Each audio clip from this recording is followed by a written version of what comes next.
Vía Pública.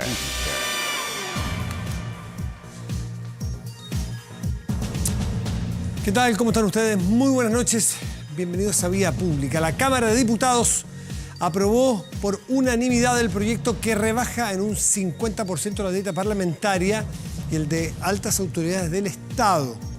Según la resolución, el monto que recibirán mensualmente las autoridades nombradas será determinado por un comité de 5 personas que estará compuesto por 2 integrantes del Banco Central, 2 funcionarios públicos elegidos por alta dirección y un integrante nombrado por el presidente. Bueno, esta comisión fijará las remuneraciones cada 4 años y podrá ser integrada por aquellas personas que hayan ejercido anteriormente como consejeros del Banco Central, Contralor General de la República, Ministro de Hacienda o Director de Presupuesto o subdirector también de esa repartición pública, también Director Nacional de Servicio Civil, consejero de alta dirección pública, en fin. El proyecto ahora deberá ser discutido en el Senado y así el sueldo de quienes se han considerado en esta legislación disminuirá cuando el proyecto salga despachado del Congreso hasta un máximo de 60 días después. Esto trae o ha traído bastante polémica.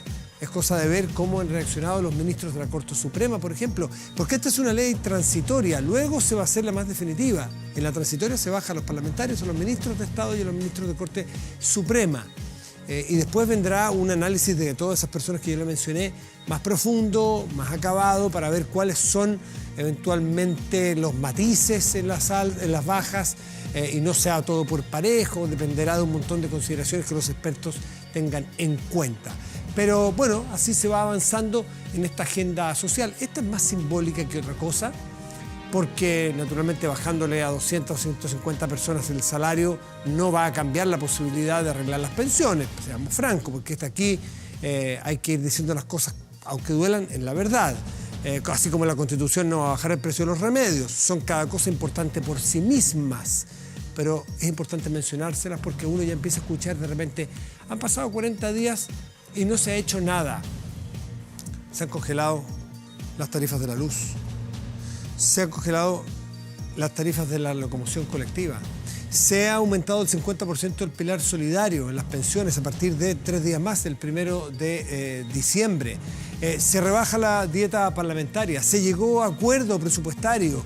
En fin, hay un montón de medidas que van saliendo, pero la democracia, a lo mejor a algunos les doy una mala noticia, la democracia tiene algo de esto, de una lentitud propia de la discusión. No se mandan proyectos y para que los timbren y pasen, se mandan proyectos para discutirlos y mejorarlos, porque los proyectos de ley se convierten en leyes y las leyes deben servirle al país por 5, 10, 20, ojalá 30, 50 años, no son para la próxima semana. Entonces hay que ser también ponderado al momento de exigir los cambios, no son hoy día en la tarde todos los cambios, sino que lo importante es que no se detenga el ritmo de cambios en una agenda social hiper necesaria. Nos vamos ahora sí a la pantalla con la pregunta del día. Si estás de acuerdo con las manifestaciones dentro de malls y centros comerciales. Lo hemos visto en los últimos días con bastante más frecuencia. ¿Sí o no? La pregunta está hecha. La invitación también para que entre en nuestro fanpage de 24 horas. Vamos a la mesa de conversación. Nos acompaña el presidente de RN, Mario Desbordes. Mario, buenas noches. Gracias por estar aquí. Buenas noches, Matías. Gracias por la invitación. Como cuando uno lo llama a algún amigo que cree que los periodistas sabemos todo lo que está pasando y nada, uno trata de averiguar cómo va la cosa. Me imagino que ustedes le harán la misma pregunta, sí, por supuesto. ¿Cierto? Porque todos estamos sobre la situación, pero no todos estamos informados de cuántos avances, qué cosas están trancadas, qué cosas avanzan, en fin. ¿Cómo va la cosa? ¿Cómo va? Primero desde lo anímico, desde la capacidad de hablar, de conversar, de seguir teniendo acuerdos. La cosa va lenta. Yo creo que hay que avanzar en paralelo en 5 patitas al menos. 1, las reformas sociales. 2, sin duda, todo lo que tiene que ver con orden público. 3, es muy importante que concretemos de una vez por todas el itinerario constitucional. 4, la reforma antiabusos, porque hay una serie de abusos ahí de por medio. Y junto con la reforma en materia de orden público, restablecer el orden público. La reforma no es suficiente, son herramientas. Hemos visto que mucha gente está pasando control de detención por los saqueos y queda en libertad de inmediato. Por lo tanto, es necesario modificar la ley, es necesario. Yo creo que todas estas cosas hay que hacerlas en paralelo. porque una va quedando atrás y perjudica finalmente la negociación en la otra. Porque hay gente que te dice, yo no quiero avanzar en nada que sea anti-saqueos mientras tú no avances en paralelo en la previsional. Bueno, es parte de las reglas, política, ¿no? De las reglas del juego. Hoy día se avanzó, como tú contabas, en el tema de las remuneraciones o dietas de las altas autoridades. Quedó fuera el Poder Judicial en la Cámara. Qué buen sí. punto, ya. Varios votamos en contra. Yo creo que un poder del Estado distinto y siento de esta transitoria. El Poder Judicial después va a entrar en el comité va a entrar a... Pero que los diputados o los parlamentarios por sí mismos hubiéramos tenido la facultad para bajar la renta al Poder Judicial, se prestaba que mañana, no sé, pues 10 parlamentarios desaforados por alguna causa que se está investigando y dicen, bueno, bajémosle la remuneración de nuevo, pues hagamos algo con ello. Pero ya se hizo una vez. No, hay que tener cuidado con la separación de los poderes del Estado, hay que tener respeto por eso, y por lo tanto que sea el ente técnico el que defina después si las baja o no las baja. También se aprobó Fármacos 2, ¿no? Se aprobó Fármacos 2, que no solamente contiene medidas directas con los medicamentos, sino que también impide la integración vertical laboratorio-farmacia, que es un tema muy importante. ¿Incluye las bandas de precios? No todavía. No, esa es porque es más anterior. Hay que avanzar harto todavía en temas de fármacos, bandas de precio. Hay que, en mi opinión, restringir la participación de mercado de las cadenas de farmacia. Algo que Estados Unidos hizo en la década del 20 del siglo pasado. Con las telefónicas lo hizo, con la división un de montón de áreas estratégicas que el presidente Roosevelt, Theodore Roosevelt, lo hizo al principio del siglo XX. Dijo, perdón, pero usted no puede tener más de tanto por ciento. Porque lo contrario controla el mercado. Si eso es defender la economía de mercado. Aquí en Chile yo creo que hay que avanzar en eso, urgente. Faltan cosas todavía en materia de fármacos. Renovación Nacional tiene una propuesta también en materia de sistema de salud. Nosotros estamos proponiendo el Plan Universal, que también es algo que están planteando otros partidos políticos. Vamos a conversar con el presidente Piñera, yo voy a conversar con él mañana. Renovación le va a poner a disposición al presidente la propuesta que es bastante cercana a lo que él está haciendo, que ya está avanzada con la oposición en materia previsional. Ojalá también podamos avanzar en esta propuesta en salud para que tengamos dos reformas grandes y que el presidente nos convoque a todos, nos sentamos y podamos sacar algo parecido al acuerdo constitucional. Yo creo que está bien avanzado e ir avanzando en estas reformas sociales. Y espero también que la oposición se allane a aprobar las reformas necesarias para enfrentar de mejor manera lo que está pasando en las calles. El diputado Gonzalo Fuenzalía, con un grupo de diputados transversales, presentaron un proyecto de ley para actualizar nuestra legislación, por ejemplo, en materia de desórdenes públicos y de saqueo.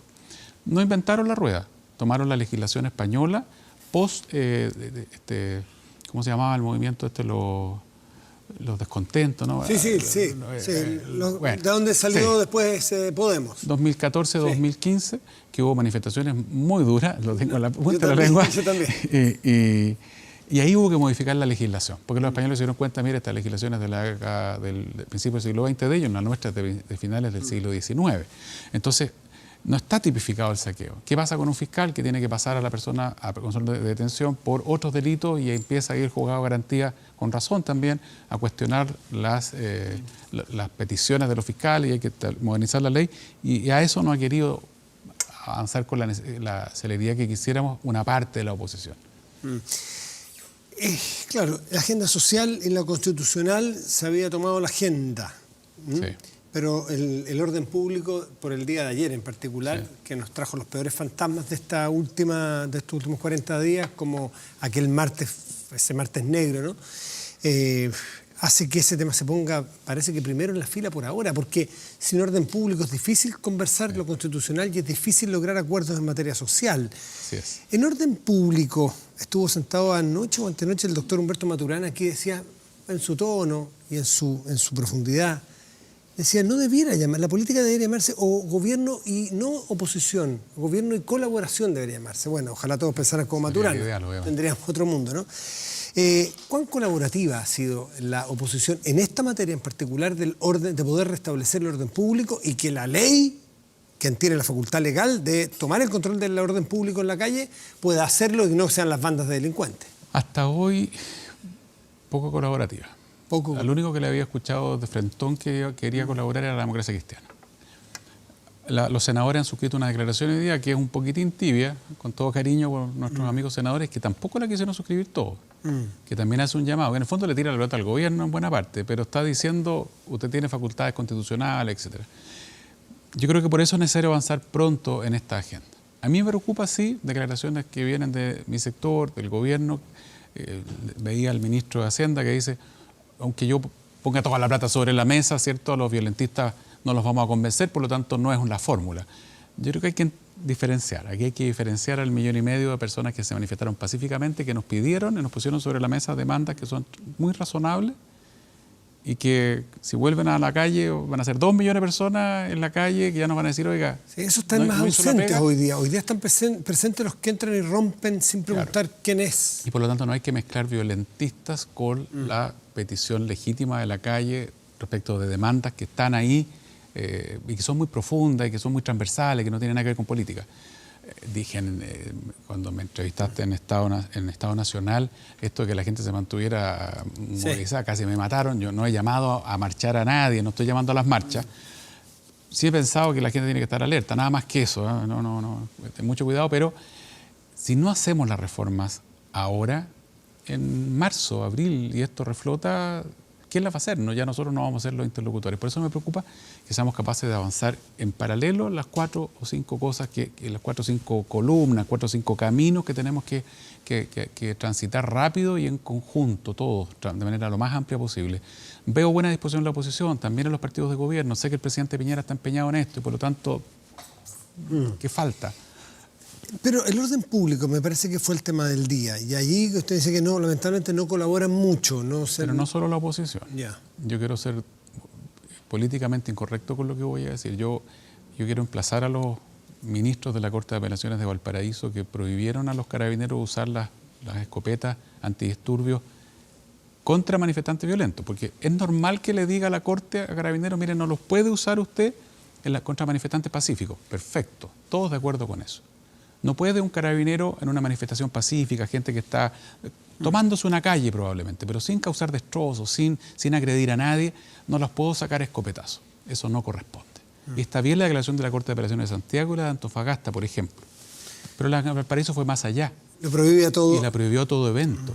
Y el audio que escuchábamos anoche de un oficial de carabineros diciendo, yo retiro a mi gente, no puedo más, no puedo seguir arriesgando los míos, no tengo lacrimógenas, no me permiten usar la escopeta, y están saqueando locales comerciales, estoy enfrentando cuerpo a cuerpo a gente que me está tirando molotov. Dicho sea de paso, ese oficial no puede ser sancionado, no puede ser tocado, porque lo que hizo es lo que hace cualquier persona con coraje cuando entiende que tiene seres humanos a cargo.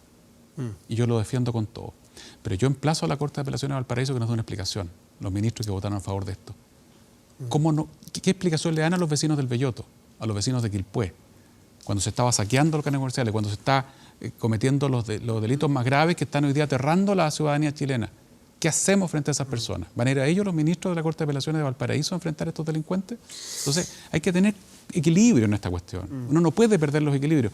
Nadie puede pretender... Había un hashtag hoy día llamando a los militares a la calle, golpe de Estado. Todos esos extremos nosotros tenemos que despejarlos. Y por lo tanto, en orden público, apoyar a nuestra policía, que no tiene el equipamiento adecuado. Nosotros somos campeones para compararnos con lo que está pasando en Francia, ya lo hablábamos, que no tiene comparación con Chile, pero tampoco tiene comparación el equipamiento que tiene la policía chilena. Lo único que tiene comparación son las críticas que hizo el Sistema Europeo de Derechos Humanos a la policía francesa, que están ahí a disposición de quien las quiera leer, que son idénticas a las críticas que se le están haciendo a Chile. Ya. Calcadas. Incluso tú eliminas los nombres porque dice violaciones a los derechos humanos, dice uso indiscriminado de escopetas con balines de goma, lesionados con balines de goma, es tal cual. O sea, me lo transmitió esto un parlamentario francés, me dijo, ojo, que es lo mismo. Lo tomamos, el senador Galilea que lo revisó, concluimos, oye, si tú no sabes qué es el francés, diría, esto está opinándose de Chile. Entonces, orden público, modernizar la legislación, empoderar mejor a la policía, defender mejor a las policías, darle las herramientas y la confianza. Y aquel policía que se sale del marco legal, que abusó de esa confianza, debe ser sancionado, si eso no está en discusión en cualquier país del mundo. ¿Qué porcentaje de policías están involucrados en esta violación de los derechos humanos? Son 60.000 hombres aproximadamente, hombres y mujeres, ¿cierto? El 0,0 algo, lo que está hasta el minuto formalizado son porque Carabineros los puso. ¿El gobierno le ha prestado, ha apañado a Carabineros como usted siente que deberá hacerlo? A mí me gustaría que fuera más. O sea, yo me gustaría que no estuviéramos tacañando platita y le compráramos el equipamiento que corresponde. ¿Tiene la preparación? Usted formó parte de la fila de Carabineros, sí. No sé en qué área. Pero me tocó estar con casco y escudo en alguna vez, porque a todos nos toca, a los oficiales jóvenes les toca en estos eventos, están todos en la calle con el casco puesto, no solo fuerzas especiales. Me tocó estar en un casco de otra época, un escudo de otra época, pero... ¿Le tocó disparar? Sí, control de muchedumbre. ¿Disparar escopeta, no me tocó lacrimógena, sí. ¿Le tocó? Sí, por supuesto. Son los elementos disuasivos son escalonados y a uno le enseñan, ¿cierto?, en la escuela, que se usan de manera proporcional a lo que uno está recibiendo como agresión o a lo que está enfrentando. Lo que parece ser del informe de Human Rights Watch es que la preparación que tienen es muy baja o muy mala respecto de las responsabilidades que tienen del manejo de las armas y del control público en las calles. Nos decía, me parece que Jorge Burgos, ayer que me tocó entrevistarlo en la radio, que decía, la democracia chilena hace 30 años apostó por Carabineros, ha triplicado prácticamente su dotación humana, pero claro, aparentemente la preparación no ha estado en la misma proporción. Entonces lo que estamos viendo... El ministro del Interior, él debería saber más que nadie.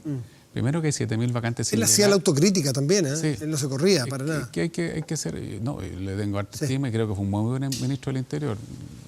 La nueva mayoría no lo quiso mucho, pero 7.000 vacantes sin llenar.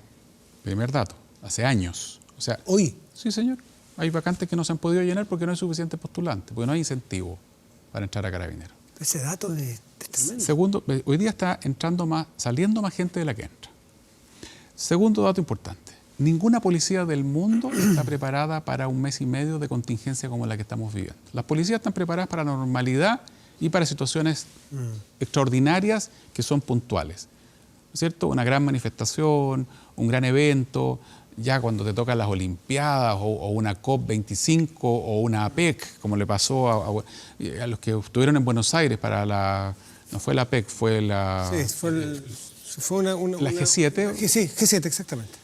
Cercaron el centro completo, dieron feriado, pusieron a los militares, barricadas, fue una cuestión impresionante y esos son los estándares para ese tipo de actividades. Eventos extraordinarios, se toman medidas extraordinarias, pero ninguna policía del mundo, y esa es la crítica que se le hace a la policía francesa hoy día por todo el sistema europeo de derechos humanos, está preparada para un mes y medio de lo que estamos viviendo en la calle hoy día. En Francia ocurrió lo que dice Human Rights Watch que ocurrió acá, que a presos, a detenidos y sobre todo a mujeres y niñas se les desnude, se les haga hacer sentadillas, que eso es indignante. Incluso tocaciones genitales. El punto es que si eso ocurre debe ser sancionado drásticamente y lo que no puede pasar es que se haga una política institucional. Y no es política institucional. No, institucional completa no, pero si lo hace un carabinero a vista y paciencia de otros en un retén o en una comisaría... La mayoría de los casos que están hoy día siendo investigados y formalizados son por denuncias del propio carabinero. Eso es un dato no menor. No es que la Fiscalía que está haciendo Yo estaba un poquito crítico al fiscal nacional, porque me gustaría que el fiscal nacional informe esto, dicho sea de paso. En Chile hay Estado de Derecho. Tenemos tribunales en regla, tenemos un Ministerio Público que es el ente persecutor funcionando. Yo quisiera... ¿Por qué tiene que venir el señor Vivanco, a quien respetamos muchísimo, que ha hecho una pega maravillosa y linda a nivel internacional, a decirnos lo que está pasando cuando ese es el rol del fiscal nacional, ente autónomo? No depende ni del Ejecutivo ni del Poder Judicial. Él debería haberse sentado y hecho un balance. Mire, estamos investigando todo esto que probablemente es responsabilidad de agentes del Estado. Estos casos son incluso al filo de la violación de derechos humanos y estos creemos que pueden serlo. Estas son las responsabilidades de personas civiles que han atacado carabineros. Hay 2.000 carabineros lesionados y muchos de ellos lesionados graves. La proporción de civiles versus policías lesionados en eventos de este tipo a nivel internacional aquí en Chile se superó con creces. No, es muy raro que haya una cantidad tan alta de policías lesionados en este tipo de cosas versus la cantidad de civiles. Y en Chile hoy día tenemos una cuestión atípica, que las policías de varios países del mundo están preguntando ¿qué está pasando? ¿Por qué? ¿Por qué tanto policía lesionado versus los civiles lesionados? Uno puede imaginar a un carabinero imaginar, no justificar, imaginar que un carabinero bajo presión, que se le viene la gente encima, hace un disparo saliéndose de los protocolos, por la presión que está sometido un ser humano. imaginar, para que no malinterpreten, no justificar, pero uno no puede ni siquiera imaginar por qué a un carabinero se le ocurre desvestir o ordenar que se desvista a una mujer en un recinto policial.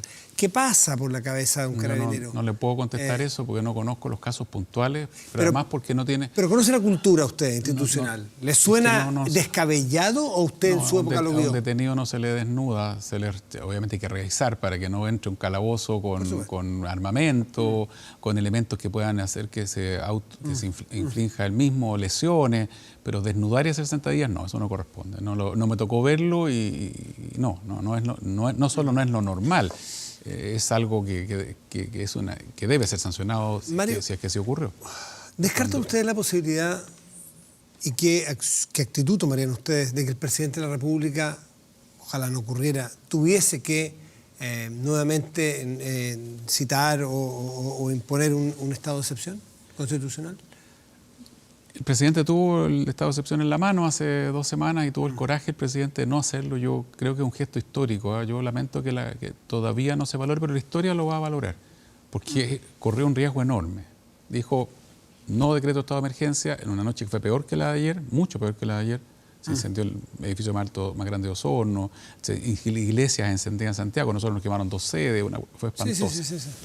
Y el presidente dijo, no lo hago, y convoco a toda la clase política que se ponga de acuerdo en el tema constitucional. Y se consiguió el mayor acuerdo el último tiempo. Y eso es un gesto del presidente que tiene que ser valorado. Pero con el correr de los días, la violencia ha vuelto a aparecer. Ya no está en la calle 1.200.000 personas pacíficas haciendo demandas legítimas, sino que lo que tenemos en la calle hoy día es una mezcla entre personas con una finalidad política muy dura, los guevaristas, los trotskistas, que con el discurso del año 60 del siglo XX quieren derribar el sistema, la democracia burguesa y todos los demás que ya sabemos de memoria. El leer un titular del diario El Clarín del 62, 68.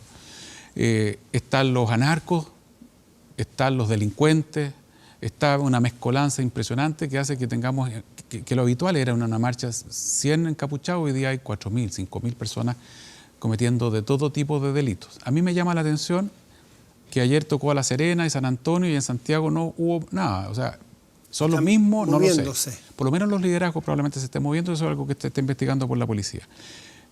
Lo que se busca es quebrar el Estado de Derecho, es provocar probablemente que civiles disparen de vuelta, que se defiendan y haya 10 muertos, 20 muertos, y con eso provocar un estallido mayor, una guerra civil, la caída del gobierno. Para evitar eso, junto con todo lo que hemos hablado, ¿hay que sacar a los militares a la calle? No lo sé. Si el militar va a salir a la calle para que lo cacheteen, como pasó con algunos los videos ahí frente al GAM, donde cacheteaba un patúo a los militares, no sirve de nada, peor todavía. Y si lo de ayer se hubiese acrecentado y se hubiese repetido hoy día, ¿qué fórmula plantean ustedes de control de orden público? Lo que el presidente ha planteado es que los militares puedan custodiar lugares específicos. Listado que está además previamente determinado. Explícito. Previamente determinado. No a criterio de la autoridad del momento. Lugares estratégicos, sensibles. Que eso permite que las policías no estén cuidando esos lugares y por eso se despeja una cantidad importante de funcionarios. Pero la verdad, a esta altura, yo creo que nadie tiene la receta de cómo enfrentar a los grupos violentos más duros. Yo creo que la gente ya está cansada, está harta, las ciudades no están funcionando, las pymes están quebrando por montones. Yo creo que, insisto, reformas sociales, dureza, apoyo a la policía, responsabilidad de los tribunales. Yo no he logrado escuchar al fiscal nacional que me diga cuánta gente ha sido formalizada por esto otro, cuántos por lanzar molotov, cuántos están con prisión preventiva, cuántos quedaron en libertad de inmediato, por qué quedaron en libertad, qué está pasando con eso y junto con todo aquello urgente, insisto, las reformas políticas, sociales, antiabuso, responderle a la gente, porque también tengo susto el que cree que esto se soluciona por desgaste. Es una vieja táctica que no da muchos resultados, aparentemente. No, si esto explota en 6 meses más, no voy a ser yo el entrevistado, quizás ni siquiera usted esté del otro lado de la mesa, y eso es lo que le queremos transmitir a los que de lado y lado siguen porfiando con sus recetas. Mario Desbordes, presidente de RN, gracias por estar aquí esta noche. Muchas gracias a usted. Esté muy bien. Vamos a hacer una pausa. Antes quiero ver cómo va el resultado. La pregunta que les planteamos, si está de acuerdo con las manifestaciones dentro de los malls y centros comerciales. El 58% de las personas que han entrado a nuestro fanpage estiman que sí, están de acuerdo. El 42% que no. Hacemos una pausa y volvemos aquí en Vía Pública.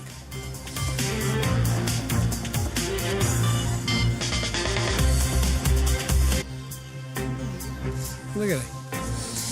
Estamos de vuelta aquí en Vía Pública. Claudia Gess, ¿cómo está? La directora de Políticas Públicas. Ciencia Política, Universidad de Chile. Carrera de pregrado de Ciencia Política en la Universidad de Chile. Una carrera nueva que está en su primer año. Sí, buenísimo. Y además ella está formando parte de esta comisión técnica que está, por así decirlo, diseñando en una hoja en blanco, esta sí que es una hoja en blanco, cómo va a ser esta ruta constitucional. O sea, diseñando el master plan, diría un arquitecto, para después hacer los planos y empezar a hacer una constitución. Exacto.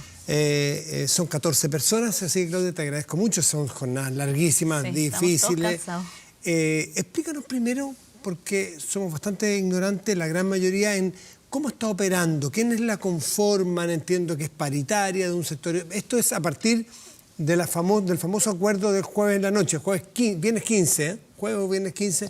Ese histórico en la noche que estuvimos hasta las 2 de la mañana aquí transmitiendo. Exacto. Bueno, a partir de ahí nace este equipo. ¿Cómo está operando? Exacto. Ese acuerdo, la gente se recordará, digamos, muchos tratamos de llegar hasta el final, pero salió muy tarde el acuerdo. Y ese fue un acuerdo político que estableció el inicio de un proceso para cambiar la Constitución. Y estableció varios puntos bien específicos. Que se iba a hacer un plebiscito para consultarle a la gente si quería o no una nueva constitución, que se iba a elegir un órgano para hacer la constitución, que podía ser una comisión, una convención mixta constitucional o una convención constitucional electa enteramente para ese fin y no como la mixta formada en la mitad por parlamentarios. Asamblea Constituyente. Claro, las dos son como asambleas constituyentes, la verdad, porque también hay asambleas constituyentes mixtas. Lo que nosotros llamamos convención mixta, los nombres que le estamos dando nosotros son nombres ad hoc y la verdad es que no existe un tipo universal de asamblea constituyente. En ambos casos se trata de asamblea, es decir, de órganos representativos como un congreso, que van a hacer una constitución. O sea, sí. Yo diría que ambas son asambleas constituyentes en rigor, Ya. como tipología genérica, digamos. Nosotros lo hemos llamado convención constitucional y convención mixta para distinguir. La convención constitucional es completamente electa para hacer la constitución, la convención mixta constitucional es mitad electa para hacer la constitución y la otra mitad estaría conformada por parlamentarios que ya están en ejercicio. Y luego le dicen que... Y luego va a haber el acuerdo establece que va a haber 9 meses para redactar esta constitución, es decir, que cualquiera de los dos órganos que sea seleccionado por la ciudadanía, digamos, va a tener un periodo de 9 meses, como una guagua, para parir esta constitución, pero, a diferencia de las guaguas, si no han terminado, pueden alargarlo por 3 meses más. Exacto. O sea, puede durar hasta un año, exacto, en el plazo máximo. Y una vez aprobada por este órgano la Constitución, es sometida a ratificación o rechazo por la ciudadanía en un segundo plebiscito. Con ese mandato ustedes tienen que armar este plan, ¿no es cierto?, este itinerario. Hay algunos mandatos que todavía no se los dan. Por ejemplo, ¿quién va a formar parte de esta asamblea? Y ahí está lo de las cuotas de género o de pueblos originarios. Tampoco les han dicho exactamente, porque no depende de ustedes, sino que de los políticos, acordar edades donde pudieran participar las personas. Tampoco si el voto va a ser obligatorio o no, que podría surgir un cambio allí. O sea, ustedes están trabajando, pero no con todos los elementos sobre la mesa todavía. Nosotros estamos trabajando con los elementos que ya tenemos. Por ejemplo, en el tema del voto obligatorio, sabemos que el plebiscito de salida, es decir, el plebiscito de ratificación, es con voto obligatorio. Los otros dos, no dice nada del acuerdo sobre los otros dos. Entonces, lo que nosotros estamos haciendo es avanzar sobre las certezas que tenemos del acuerdo y también sobre las cosas en las que, lo que hemos hecho es ir avanzando en las cosas en que hay mayor consenso, ¿no? Porque lo que nosotros estamos tratando es de hacer, en el fondo, operativo este mandato del acuerdo político para convertirlo en ley, para cambiar la Constitución actual y hacer posible algo que hoy no es posible, porque nuestra Constitución actual no contempla una posibilidad de plebiscito como los que se sugieren en el acuerdo, no contempla mecanismos de elaboración de una Constitución. El famoso artículo 15, ¿no?, que hay que modificar.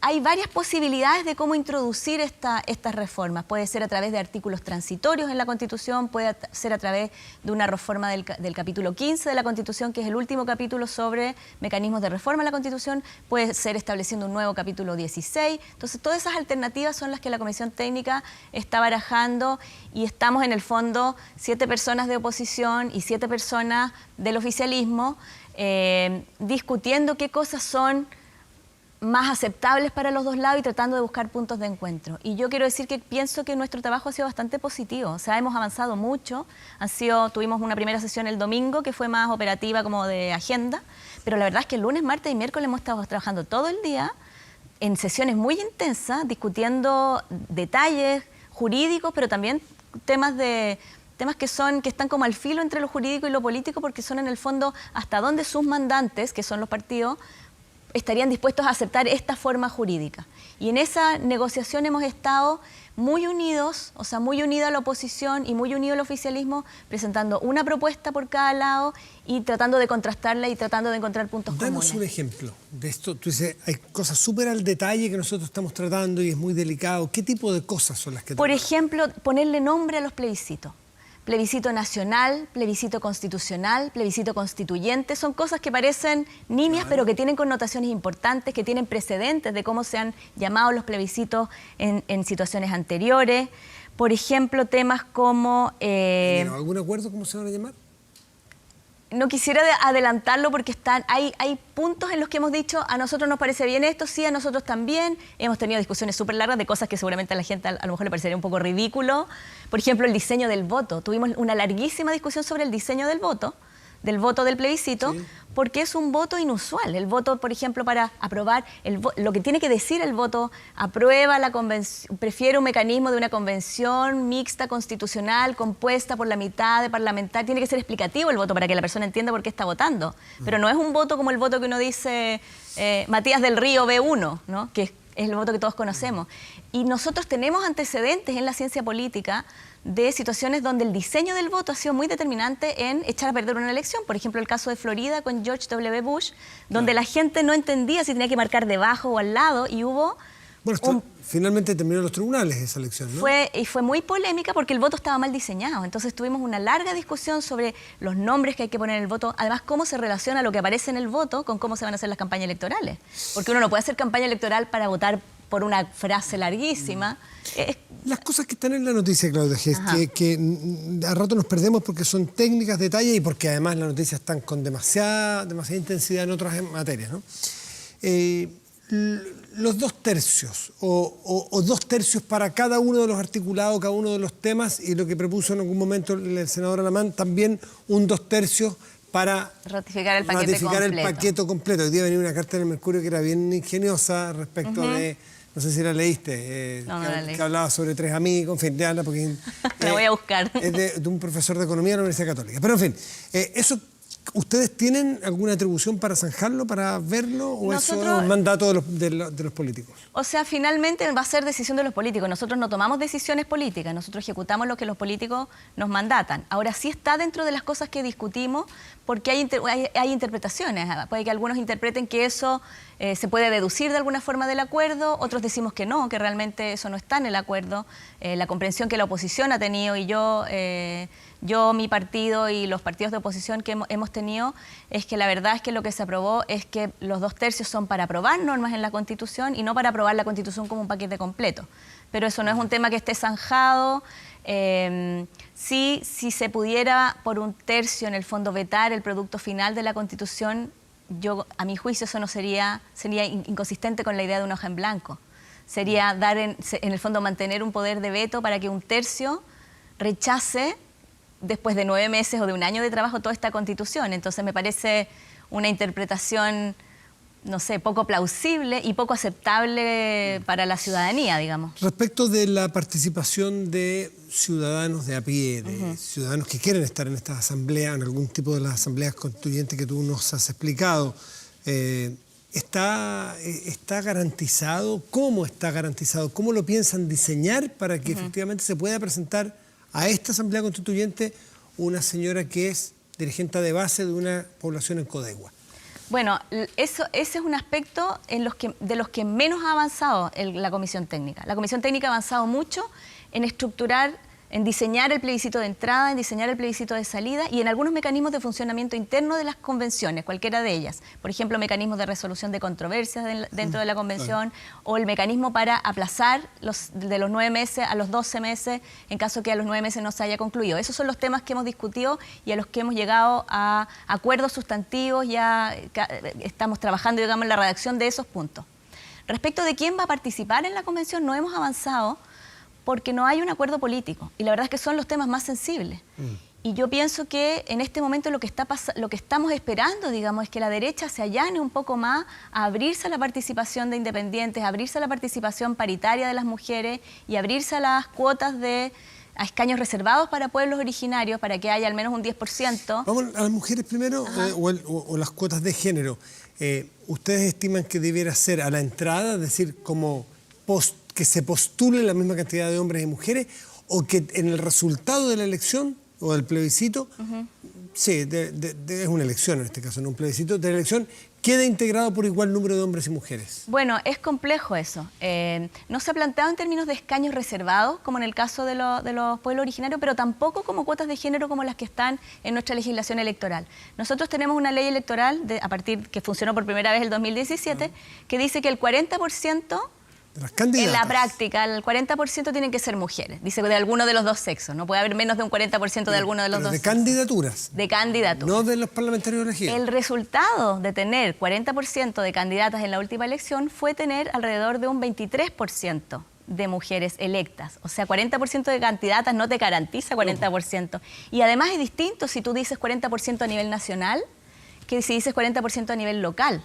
Hay muchas variables distintas para tratar de incentivar que las mujeres realmente logren entrar a la asamblea o a un congreso en el caso de una elección normal. Otras opciones, una opción que es muy eficiente es plantear listas cerradas con posiciones intercaladas de hombres y mujeres. Hay un montón de sistemas de diseño electoral. Lista cerrada en Chile no se ha dado. No. Nunca, ¿no? Y sería quizá, claro, sería un poco a la española. Es como usted vota por un grupo de personas. Vota por una idea en el fondo. Por una idea, y es dentro, si esta idea, este partido X gana, y gana 7 escaños, bueno, las 7 primeras mayorías que el partido elige, ¿no es cierto? Otra fórmula que ha demostrado ser bastante buena para promover el ingreso de mujeres es que vayan siempre mujeres en las cabezas de lista, que todas las listas vayan encabezadas por una mujer, porque hay mucha gente que tiende a votar por el que está primero en la lista. Sí.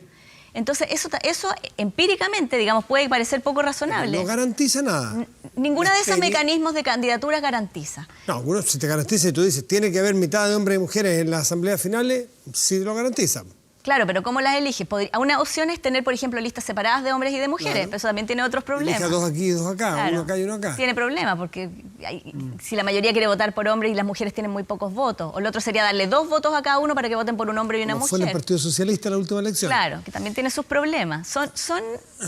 Mira, están además, lo otro que me ha pasado a mí es que desde que entré a la comisión me ha llegado una avalancha. Todos los amigos cientistas políticos y asesores y todo el mundo empieza a mandar una cantidad de ideas, pero yo creo que la verdad es que es poco probable que pase algo demasiado distinto a lo que dice el acuerdo, que es que se va a mantener algo parecido a la elección de diputados. Y en pueblos originarios tú lo mencionaste distinto al de género, dijiste escaños reservados.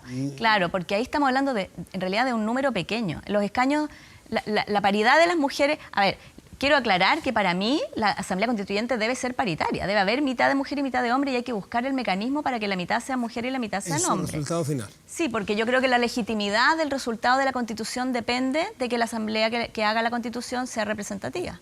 En el caso de los pueblos originarios estamos hablando de un 10% de la Asamblea. Entonces, algunas fórmulas que se han propuesto son escaños reservados.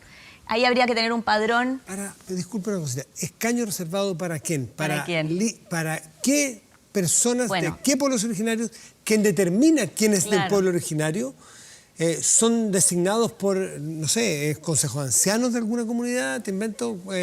Claro. Porque, ¿dónde está el padrón para saber cuáles son? Si vamos a ir alguien decía, vamos a CONADI, ahí hay un padrón interesante, sí, pero está sumamente subrepresentado en el caso de los mapuches urbanos, por ejemplo. Entonces, no es tan fácil. No es tan ninguna de estas cosas es fácil, es todo un trabajo de diseño electoral complejo. Lo que se ha dicho para el tema de los pueblos originarios es que podría haber un padrón, el mismo padrón electoral, porque todos los chilenos están en el mismo padrón electoral, pero algo así como lo que ocurre en las primarias, que si tú eres militante de un partido político puedes votar en ciertas primarias y en otras no. Claro, pues son entonces simultáneos. podría haber autoadscripción, podría ser que las personas que se identifican como pertenecientes a algún pueblo indígena puedan votar en la elección de ese candidato. También hay que hacer una corrección, porque como la mayor parte de los indígenas en Chile son mapuche, para que no solo los mapuches estén representados en la asamblea, y como solamente hay un 10% de la asamblea mapuche, habría que hacer algún tipo de corrección para que puedan entrar otros pueden, algún Rapanui, personas de los pueblos del norte, qué sé yo. Habría que hacer la propuesta de Revolución Democrática tenía lo que llamamos macrozona, entonces dividía geográficamente para que entraran los distintos pueblos originarios. Pero hay distintas maneras de hacerlo. El problema es que hasta este momento la derecha no se ha allanado a ceder en nada, ni en paridad de género, ni en pueblo originario, ni ha propuesto una opción para el tema de los independientes. Entonces, en ese tema, yo diría que la discusión política está hoy día un poco entrampada y nosotros como comisión técnica estamos esperando una definición política que nos permita empezar a diseñar el mecanismo que haga más representativa a la Asamblea. Curioso porque lo que tú dices, que ustedes como oposición están llanos a estos tres, que sea, a paridades, a cuotas, en fin, y la derecha o el oficialismo no. ¿Quién le dijo a la oposición que los mapuches o los pueblos originarios votan más por la oposición? No, de hecho no votan más por la oposición. ¿Por qué está tan diferenciada esta posición desde entre gobierno y oposición? ¿Quién le dijo a la derecha que las mujeres votaban menos por ellos? Como para... No, eso también es así. No. Entonces, ¿de dónde viene eso? ¿Así como de ustedes o de la derecha? No, son criterios de representación distintos. Hay un criterio de representación que es representar ideas políticas. Y hay otro criterio de representación que es lo que se llama la representación descriptiva, que es demostrarle al sistema político que no existe un bloqueo a una categoría de personas. Y eso no es ideológico. Hay mujeres de derecha y hay mujeres de izquierda, hay mujeres pro aborto y hay mujeres anti aborto, hay indígenas de derecha, muchísimos en Chile. De hecho, hay estudios muy interesantes de la ciencia política que tratan de explicar por qué el voto mapuche tiende a ser mucho más de derecha cuando la derecha ha planteado menos reivindicaciones mapuche que la izquierda. Pero es un tema complejo. Pero efectivamente la idea de estas compensaciones por situaciones de exclusión sistemática del sistema político tiene que ver con el principio de la igual representación. Nosotros tenemos un sistema político que está profundamente dañado en su representatividad. Y yo creo que parte de lo que estamos viendo hoy día en Chile es obedece a que la gente no se siente representada por las instituciones. Y no se siente representada porque no está representada. Claudia, en el tema de género... se ha puesto de manera muy binaria y hace un rato que la agenda de discusión, incluso en las leyes, ya no se considera de manera binaria ¿no es cierto?, la pertenencia de un género. ¿Se ha conversado ese tema de, por ejemplo, minorías sexuales? Bueno, yo creo que es un tema muy importante. Quizá sería ideal, digamos, poder pensar en algún tipo de representación también de minorías sexuales o en algún tipo de reconocimiento del papel de las minorías sexuales. Ahora, por ejemplo, en términos numéricos... ¿Cuotas? ¿Cómo lo plantearías tú? Bueno, nosotros no lo hemos planteado como cuotas para minorías sexuales en esta ocasión. Yo creo que idealmente, y con un sistema político que fuera más democrático, se podría plantear. Ahora, no sé si esta es la oportunidad de abrir en el fondo todas las discusiones de la representación política que tiene nuestro sistema político, porque estamos en una negociación muy dura.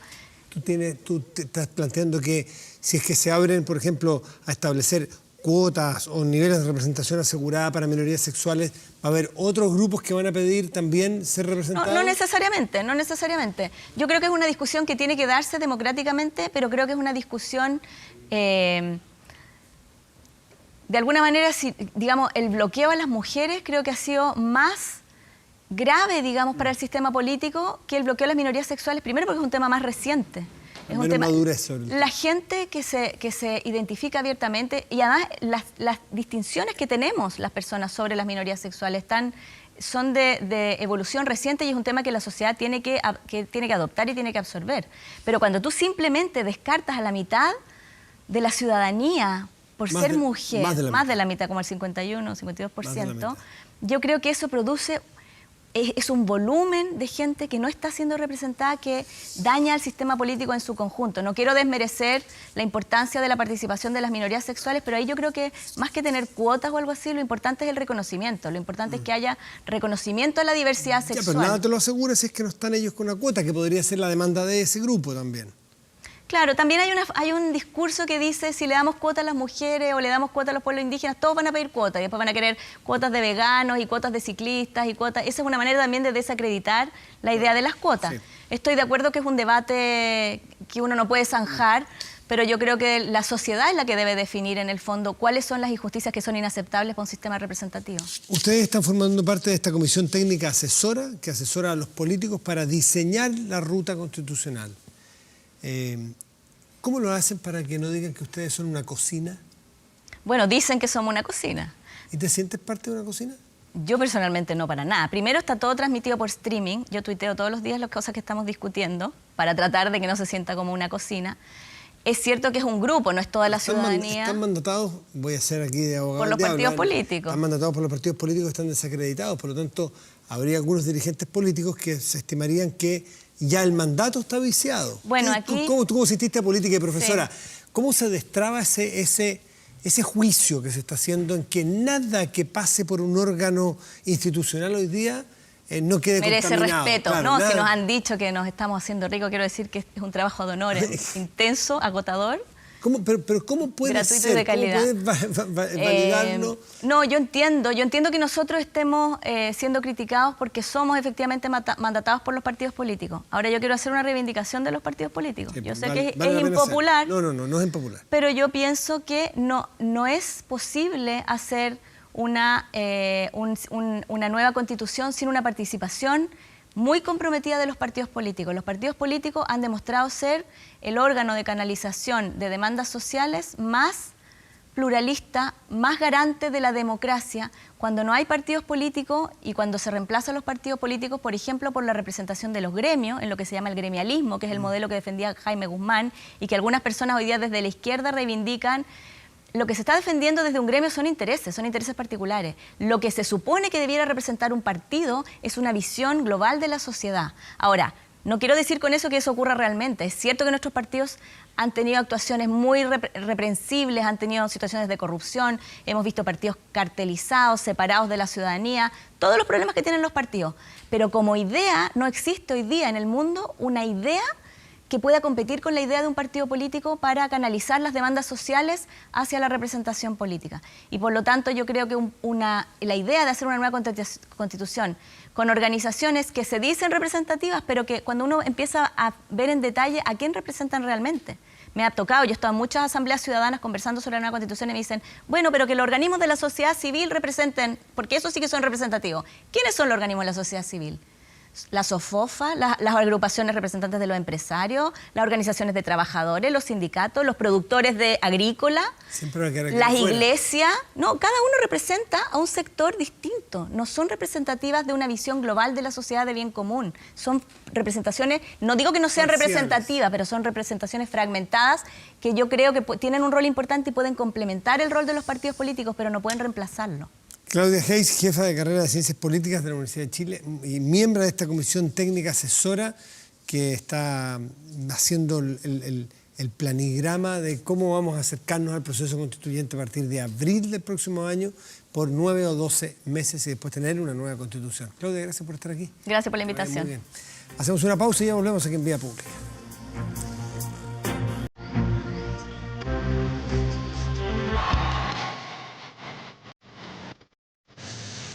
Vamos de inmediato aquí en Vía Pública con el resultado de la pregunta que los invitamos a participar. Si es que estás de acuerdo con las manifestaciones dentro de los malls y centros comerciales, 57% está de acuerdo, 43% no lo está. Vamos a 24horas.cl, nuestro portal de noticias que tiene como noticia de cabecera en el que la Comisión del Trabajo de la Cámara aprueba proyecto para ingreso mínimo garantizado de 550.000 pesos.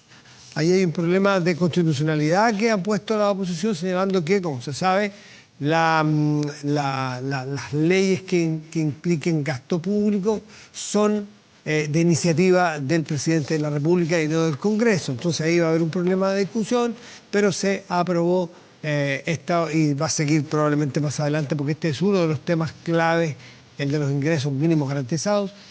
Tiene matices, léalo, porque tiene matices técnicos. ¿Quién lo paga? Si es un subsidio.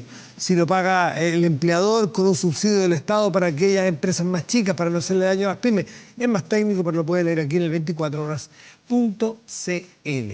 Temperaturas. Santiago, o región metropolitana, en este momento tiene 18 grados con una décima. El cielo está despejado. Mañana y pasado en esta misma región tendremos lo siguiente. El pronóstico indica que habrá 31 grados como máximo mañana, cielo despejado, y 28 grados como máximo el día viernes, también con cielo despejado. Otras regiones del país, lo siguiente. En Punta Arenas, región de Magallanes y la Antártida chilena, tendrá cielo parcial y una máxima probable de 9 grados. Los Andes, región de Valparaíso, máxima probable de 32 grados y cielo despejado. De fondo escuchamos MTV Unplugged. Cumplió 30 años y lo celebró junto a Café Tacuba, quienes también cumplieron 30 años de carrera este año. Una presentación emocionante, de esas que, bueno, los fanáticos nos ponen los pelos de punta. Se vivió cuando MTV estrenó en sus pantallas el segundo Unplugged de los mexicanos de Café Tacuba, los mismos que realizaron su primera presentación para el canal en 1995. ¿Cómo pasa la vida? ¿Cómo pasa el tiempo?